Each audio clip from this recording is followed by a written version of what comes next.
Okay.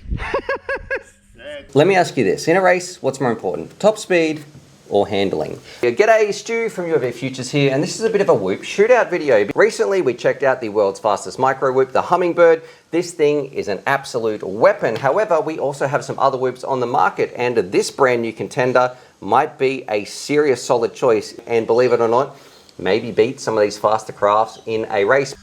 How does this feel? Like if you go for a real fast cruise, stuck around the tree. Man, dude, that was some nice little fly in there under the car. This is the Nimble. It's from sub 250. I'm going to link it down below, and it really comes down to that question at the start. Top speed versus handling, because these crafts are both very, very capable. You're going to have an amazing time with them, but believe it or not, you're going to see in this video me and Stickman Steve ripping the Nimble around, and even though it is a slower craft, I sincerely think that most pilots are going to get faster lap times with a slower quad. Now, how can that make sense? Well, stay tuned, because we're going to show you exactly why that is. Now, as a bit of an overview, if I can get this in shot in the roof cam, some things that this is doing differently to, say, the Hummingbird. The big one for me, this has an adjustable camera mount. However, it is going to be more heavy, and that does result in a lower top speed. But you're going to notice in the handling, I think that's where this more than makes up for it. Of course, it's got some pretty tiny little motors. They are a different size. I'm going to put all the stats on the screen to the Hummingbird. Maybe I'll put them side by side. That's probably the easiest way to do it. It's ELRS. It has a different battery connector, but that doesn't mean like it's... I've got some of these little batteries here, but that doesn't mean it can't take the normal BT 2.0 connectors, so you'll also see some flights on that. It is coming in the grams wise. I'll put that on the screen as well. But look, overall, that's not why you're watching this video. Anyone can go read the text and the specs. This is where we're going to take it out. I'm going to fly it around the front. You're going to see just how fast it is. We'll see what Stickman Steve thinks about it as well, and do a bit of a head-to-head comparison on if you were going to the Whoop races tomorrow, what is the right craft to get, what is going to help you win, or if you are just an everyday pilot who might not attend events, but you just want something that is an absolute blast, which one of these should you get? And we'll also wrap up, I guess, the shootout between these two with some honorable mentions, things like the nanoscout and also the Air 75 as well. So anyway. Say, I am pretty excited for this one. We've got Stickman Steve, but we are checking out the Nimble right here. Steve keeps calling it the Nibble. It's messing with my mind. But we're going to be screaming this thing around. Sub 250 have made some awesome products in the past. And this whoop, with the specs that I've seen, I'm expecting some great things. So we're going to rip it around, see what I think about it, and see what the slower pilot, there's a bit of a rivalry going on, thinks about it as well. Stop saying Nimble. And we're also going to find out too, how does it actually go versus the Hummingbird racespec, which is an insane drone, one of the fastest ones we have ever seen. How does this stack up against that? So let's do it.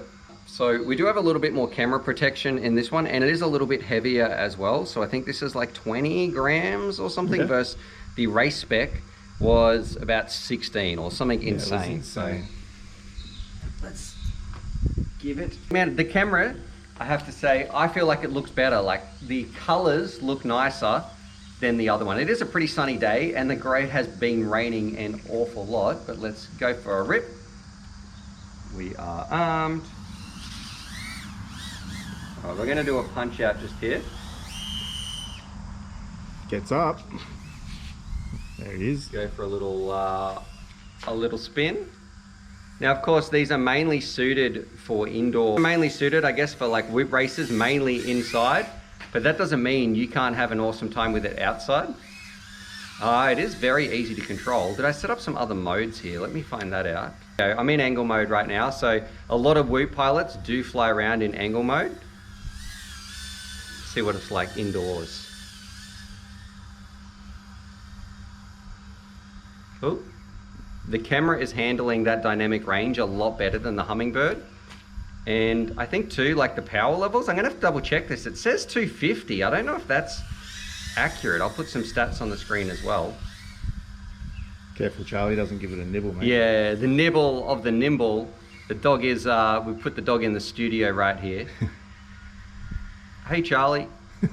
I'm getting pretty good on the dropouts and those sorts of things. All right, let's flick it out of here, go back to angle mode.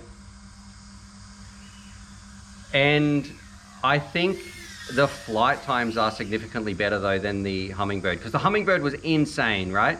The speed you got from that came at a cost. There's never a perfect drone. This one's handling it pretty well, I dare say. The little Hummingbird was just all out power. It was, with no regard to, I guess, the longevity of the battery or your flight times. How's this feel? Like if you go for a real fast cruise, duck around the trees. Man, dude, that was some nice little flying there under the car. This is basically max speed. It's crazy still for a 1S whoop. Yeah. It looks like a boogie. It's a bit more forgiving. Like, how does it feel to fly? It just feels easy. Like it's doing what I want to do. Yeah, I think for most, if I took this to a race, and let's say, Stuart, you need to win, I would have a better chance with this quad versus something like the Hummingbird. The Hummingbird was just too fast.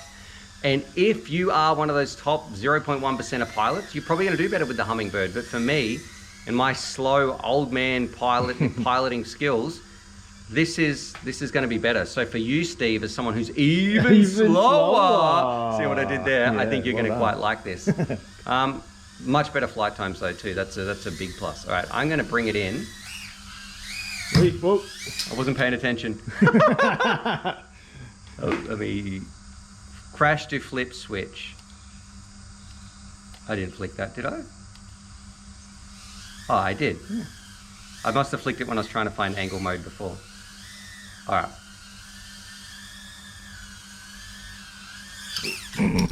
Perfect. Nice landing. Ready, Steve? Yep. Go for it, mate. Got a fresh pack. Yeah, you should be able to arm whichever side you want. Alrighty. Yep. Okay. All right. So. Yeah, it's nice, smooth. Is it pulling to the left or the right when you did that punch out? For me, it wasn't. I just was interested if you felt anything there or how the tune was. No, it feels fine. Yeah, this thing's pretty smooth, pretty easy to fly, isn't it? I mean, comparing it directly to that last, what was it? Yeah, to the Hummingbird. And that thing was just all out, balls out, straight up power. But this thing's getting along really nice. Yeah, it's good. Nice recovery. And you've got to remember, you're flying a 1S around the yard. So if you were indoors, things would feel a lot closer, a lot smaller. You'd need a bit more technical control. Yeah, definitely. I can see you doing some little acro moves out there. No, this thing's a pleasure to fly. It really is. What about for the $100 price tag? Yeah, it's good. Nice picture. You were saying before too, the colors and everything you're getting out of the camera itself. Mm-hmm. I do find that a big advantage over the Hummingbird. Yes. Are you getting any breakup? Just a little bit of static, but nothing that's abnormal for analog, I guess. That's fine. Go between trees. Yeah, no, I really like this. I think what we just did before too, adjusting the camera angle. Yes. Couldn't do that so much on the Hummingbird. Yeah, so it was sort of locked based on you put it in there. There was no extra options. They'd removed every single weight saving. Yeah, exactly right. Like it's built for a purpose. Yep. This thing, I think you could do both with it. All right, can you come do a punch out in front of me? Low battery punch out. Where are you? Just coming down. All right, Steve, come do a punch out for me. Good. Yep. Okay. Yeah, it still gets up, doesn't it? Yeah, and that's with low battery as well. It is, yeah. Yep, no, this thing's awesome to fly. What's your flight time actually like there? What are you getting? 2 minutes at the moment. Okay. Like it's still bouncing up to 3.5. Yes. I'm going to say flight some more, brother. Like I want to see just how much we can get from it. We're going to edit this middle part out, but this is just so we can really see how much extra you do with the battery. I mean, I don't want to have to go walk and get it, but I want you to get more. Like you're still getting more laps if we were in a race. Yep, so that's down to 3 volt. I'm just noticing the battery sag now. Okay, all right. You could probably bring it in now then. Yep, 2.9. Oh, is that it? That's it. That's it? That was 3 minutes. Okay. The nimble or the nibble? The nibble. As you like to call it, not the nipple. Yeah, I nibbled cables, your power lines out there before. Yeah. All right, how was it? What do you think? I think around $100? Yeah, really good. Good little contender. Something that's not ultra lightweight like the Hummingbird or whatever. Yeah. But still has that pop, has better flight time. And the adjustable camera on it, I think makes it a really good all-rounder for a little whoop pilot. Yeah, I think that's probably the one, an all-rounder. Now, there's two things. It is a little bit heavier, which might mean it brakes more. Yep.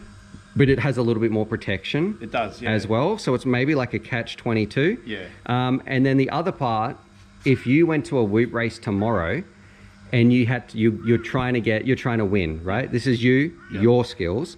Would you take this or would you take the Hummingbird? I would take this. And why? I was so much more comfortable and confident hitting those tight turns and under the trees, you know, a few inches off the grass. It just, for my level, yeah, as you said, my level, the responsiveness of it was awesome. Yep. The Hummingbird, the super fast one, hey, that thing was fun.